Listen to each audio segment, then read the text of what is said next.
Até porque a gente está falando de uma ficção científica, vamos dizer assim, que trata de viagem no tempo, mas o subplot do filme é uma história de amor. É da relação dos pais dele, que teriam que se conhecer, que se apaixonar, que dá aquele beijo naquela festa. Você pode ver que o plot twist, que as coisas se encaixam e voltam no lugar, é na hora que o pai beija a mãe, que ele já tá ali quase apagando, e estão cantando Earth Angel, que é outra música maravilhosa que pelo menos eu conheci no filme. Aquele momento que ele beija a mãe e que ele volta e que o cara puxa o refrão, ele chega a dar uma puxada com a mão assim, Earth Angel. Aquilo ali é um negócio que me arrepia até hoje assistindo, entendeu? Porque aquela cena é muito bonita.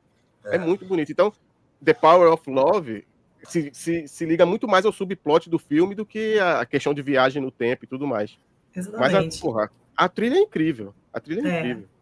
E eu acho que relaciona, né, com que o Vitor perguntou aí nos comentários, falando sobre se ele acha que esse filme inaugurou a cultura pop, como a gente conhece hoje. Eu acho que ele é cara da cultura pop dos anos 80. Ele representa muito, apesar de falar de ser um filme datado, ele é atemporal. Ele é datado porque está falando da década em si, né, de como era a cultura pop dos anos 80, com muitas características, muitos fatores emblemáticos, assim, mas ele é atemporal também, porque depois, quando a gente volta para 50, a gente faz essa coisa da passagem do tempo e está falando de cultura pop desde o refrigerante até o skate, passando pelo costume, passando pela roupa, passando pelo que se escutava ou não se escutava, né? Em uma cidade de interior dos Estados Unidos, né? E por isso que é o mais legal. E a gente vê que todas as passagens do tempo, elas são marcadas por música, né? Porque quando ele chega em 55, que ele tá ali se esgueirando pelos cantos da cidade, toca Mr. Sandman. Sim. Mr. Sandman. E que tem, eu não sei se é lindo, e tem eu não sei como é que fala, se é Cordettes, tem Cordettes. Então, tem um cartaz, e tudo lá, as mensagens assim, são muito sutis nesse filme, assim. Dizem que 88 milhas, que eu não entendia que era 88 milhas quando eu tinha 11 anos, foi demorar a entender que era o equivalente aos nossos 140 quilômetros por hora. Então, se você for perceber, tem um cartaz com o nome do operador de som do filme, né, na escola, o cara que vira... que o Marty, que dá uma carona, né, para o Marty quando o Marty segura ali a parte de trás da caçamba do caminhão, né? Da caminhonete. Ele é alguma coisa de coordenador de dublê. Então, se você for começar a pesquisar as coisas desse filme, ele tem muitas referências. Então, na hora que toca Mr. Sandman, tem as The Cordettes, que não, na trilha não são elas, mas também gravam, e é uma versão que eu adoro. Então, para quem gosta de conhecer e pesquisar sobre cinema, ainda que não seja pesquisador, mas que seja curioso, esse filme está cheio de referência, o tempo todo, do começo ao fim. Né? Tem um trecho em 55 que toca, se não me engano, é logo depois do Mr. Sandman, quando ele entra no café. No café, que o cara pergunta pra ele, você caiu do barco por causa do colete? Ele acha que é um colete salva-vidas. Você caiu do navio, cara? Que ele pede uma Pepsi Diet. Pepsi Diet. Não, aliás, patrocinou forte esse filme, toda hora. Inclusive, o boné, desculpa te cortar, o boné que esse coordenador de dublê está usando é um outro refrigerante da época que não existe mais, da Pepsi também. Era o segundo, eu esqueci, é um nome duplo. Depois eu vou pesquisar aqui para falar. Então, assim, as referências são o tempo todo, a gente tem que... E por isso que é bom assistir esse filme, eu acho, né? 10, 15 vezes, porque a gente cada vez pega... Opa! Agora eu já estou notando essa aqui, dessa música que o Gustavo falou do café, que eu não tinha ainda... Não sei qual é, que eu vou pesquisar. Eu posso estar enganado, tá? Mas teria que rever para ter certeza. Mas, se não me engano, quando ele entra no café, tá tocando Rocket 88, que é considerado um dos primeiros rock and roll da história. Banda do Rocket 88. É o Foguete 88 milhas por hora. Exatamente, tudo tem relação, né? Banda que gravou foi a banda do Ike Turner, né? O marido da Tina. E a gente começa a fazer essas relações, mesmo que eles não tenham pensado nisso, a gente faz por eles também. Sim, Será que 88 são 88 milhas? Né? Mas eu costumo dizer que essas grandes produções, assim, nada tá ali por acaso, né? Tudo Não, pensado, planejado. Aproveitar que a Mariana puxou uma pergunta aqui do Vitor, tem uma outra aqui do Daniel. Se vocês também preferem assistir a versão dublada pela memória afetiva da Sessão da Tarde. Eu prefiro assistir a de inglês, com o idioma original, porque foi assim que eu assisti no cinema e depois nas locadoras eu assistia sempre no idioma original. Eu não tenho essa memória afetiva da dublagem, mas entendo perfeitamente quem tem. Não, eu sou um defensor da dublagem. Eu não tenho nada, até porque eu sou um profissional do audiovisual, eu não posso ser contra dublagem, ter preconceito com dublagem. A dublagem no Brasil é muito bem feita, na maioria das vezes. Muito bem feita. No caso específico do De Volta para o Futuro, a minha referência é em... Porque tudo é memória afetiva, tá?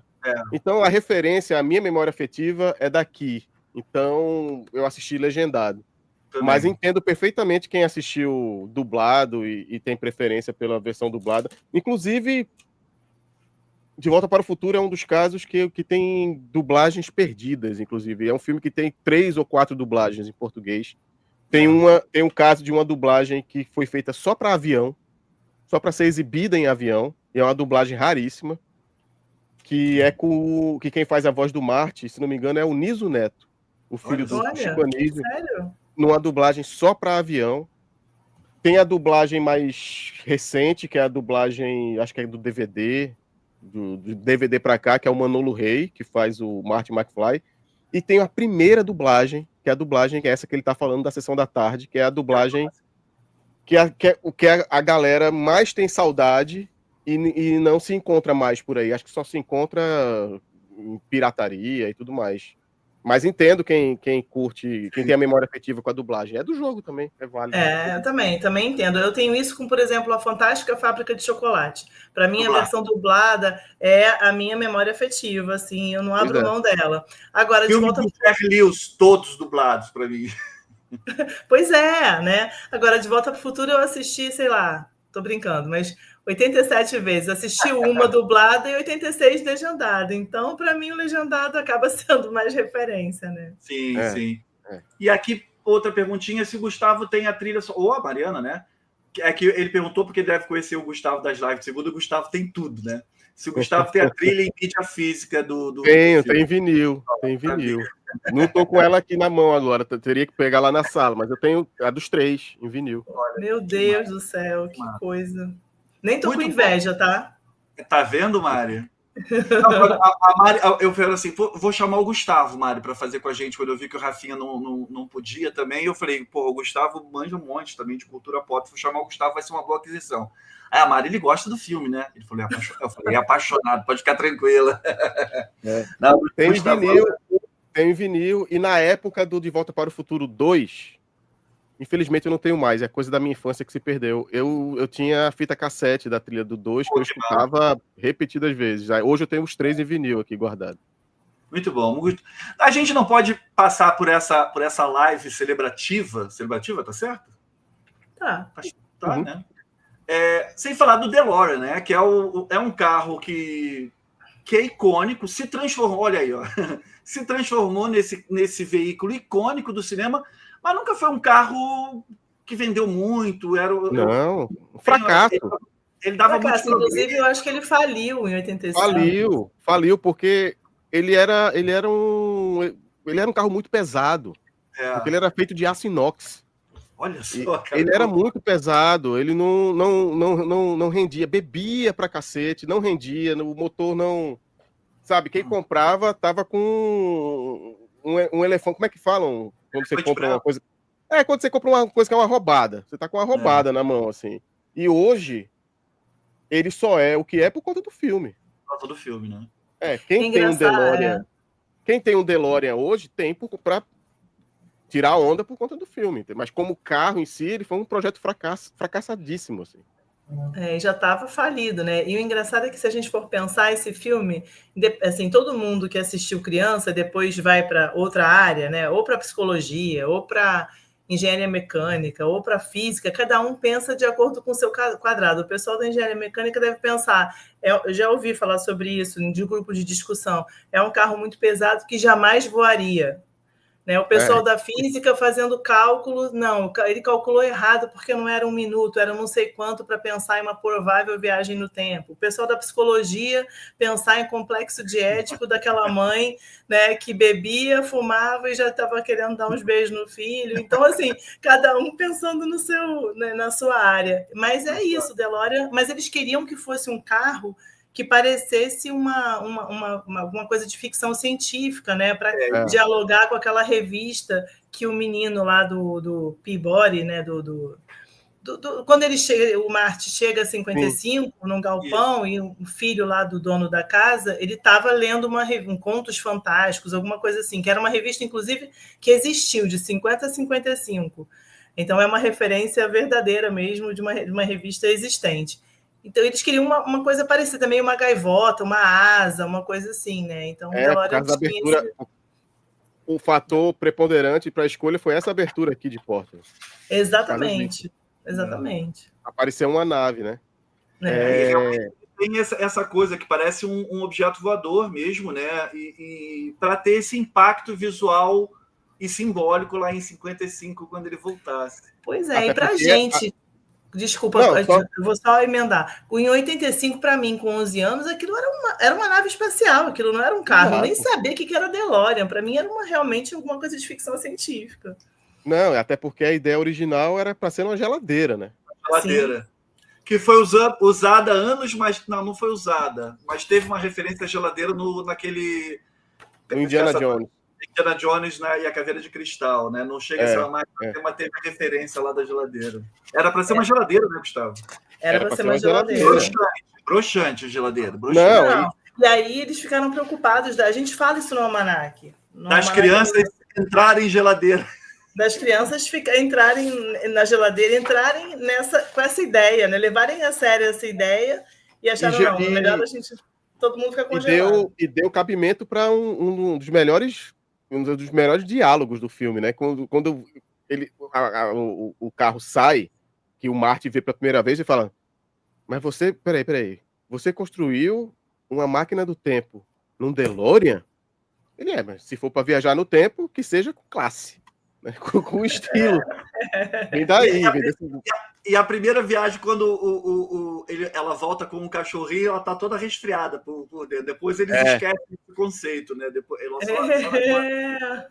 aquela primeira viagem. Porque agora a gente chegou num ponto que... Só recapitulando. Talvez algumas pessoas não saibam, De Volta para o Futuro ele não foi concebido como uma trilogia. Ele era um filme só, né? A ideia da trilogia veio pela a boa repercussão do primeiro e Hollywood, o estúdio, enchendo o saco do Robert Zemeckis e do Steven Spielberg para eles fazerem a continuação da história. Mas o filme ele não foi pensado como uma trilogia. Até porque, se a gente pegar o primeiro e analisar o primeiro, vamos pensar no seguinte: aquela situação do final do filme, aquilo ali foi colocado como uma piada. Porque se você for parar para pensar, não faz sentido. E o que, para mim, anos depois, analisando, derruba completamente o argumento do segundo e do terceiro. Porque vamos pensar nessa cena que a gente falou agora. O Marty, o Doc chama o Marty para ir lá para o Twin Pines Mall para conhecer o projeto da máquina do tempo. E eles fazem o teste com o Einstein, o cachorro. Que você acabou de dizer. Eles fazem o teste, ele pula 1 minuto à frente, o que faz com que o carro volte todo congelado, né? Sim. E aí ele fala, mas espera aí, não aconteceu nada com o cachorro. Não, porque para ele foi uma viagem instantânea. Ele não viu 1 minuto passar. Para ele foi assim. Ou seja, o que acontece depois de tudo que acontece no filme, o que acontece no final? Depois que o Marty acorda e vê que a realidade dos pais dele mudou, ele sai para olhar o carro, que ele ganhou, o carrão, que é onde dá o mote para o segundo filme. Ele abre lá, a Jennifer, what about a ride, mister? E aí ele fala, é um colírio, te ver, é um colírio para os meus olhos. Aí o Doc volta do futuro. Pá, e chega para ele e fala assim, vocês vão ter que ir comigo de volta para o futuro. Mas por quê? São seus filhos. Tem um problema sério com seus filhos no futuro. Eles entram no carro, o carro voa e termina. Aquilo ali é uma tiração de onda, era uma piada que eles fizeram só para encerrar o filme. Eles não pensaram que iam fazer um segundo filme.